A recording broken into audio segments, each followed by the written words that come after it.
His Royal Highness Eze Emmanuel Nzadi Benma Eze Western is okay. Eze Emmanuel Nzadi Benma Ezale Bechi Akago, one of Omakago, Justice of the Peace.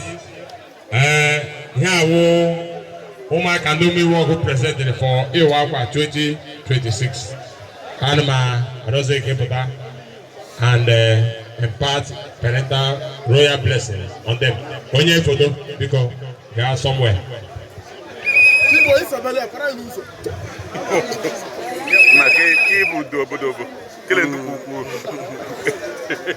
Taiwan.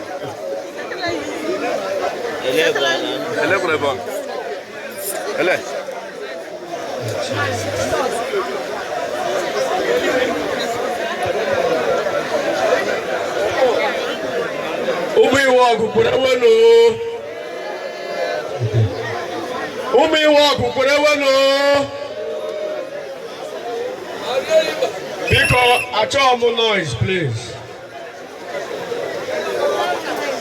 I try noise. Everyone have a good run. I can miss it. Okay. Walk, whatever. Walk, whatever. Prato, whatever. Chapter, I can't go never, whatever. Whatever I should put a one on the young in here, put a one, put a one, put a one, put a one. I could be lawyer, put a one. Because I'm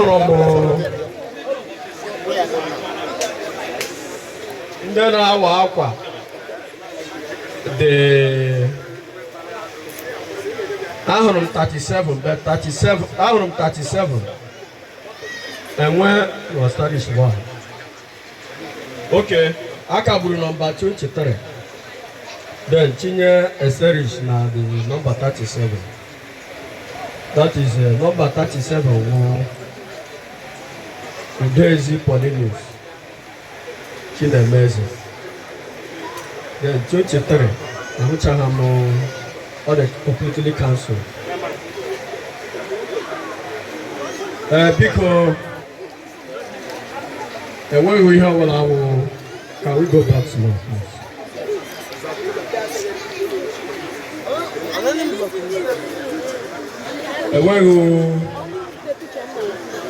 When we have one hour, onye mekpere o ji na-edo anya mmadụ onye ga-emezikwa ya ga-akwa mmadụ. Ụmụnna ọ bụrụ ihe mere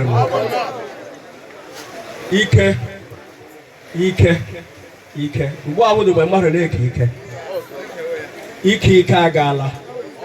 Anybody ọbụla mma nzu a na-eke ike